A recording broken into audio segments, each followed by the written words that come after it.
My project name is Smart Rainwater Sensing System for Automatic Cloth Production. ఈ project ఎందుకు తయారు చేశామంటే, ఇప్పుడు ఒక బిల్డింగ్ ఉంది. ఆ బిల్డింగ్ బయట ఒక క్లాత్స్ ఆరబెట్టే తీగ ఉంది.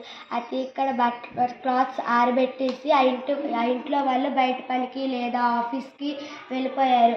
ఒకవేళ వర్షం పడితే బట్టలు తీయడానికి ఎవరు ఉండరని మేము ఈ ప్రాజెక్ట్ని తయారు చేశాము. ఈ ప్రాజెక్ట్లో ఆటోమేటిక్ క్లాత్ సిస్టాన్ని మేము ఫిక్స్ చేసాము. ఒకవేళ తీగ ఉందనుకో,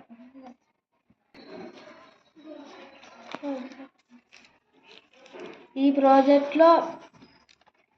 ప్రాజెక్ట్లో ఆటోమేటిక్ క్లాత్ ప్రొడక్షన్ని మేము ఫిక్స్ చేసాము. ఈ తీగ అనేది వర్షం పడేటప్పుడు ఆటోమేటిక్గా లోనికి వచ్చేస్తుంది. అప్పుడు క్లాత్స్ కూడా తడవకుండా ఉంటాయి. అంతేకాదు ఈ ప్రాజెక్ట్ వల్ల మనకి ఎటువంటి ఇబ్బందులు కూడా కలుగుతాయి.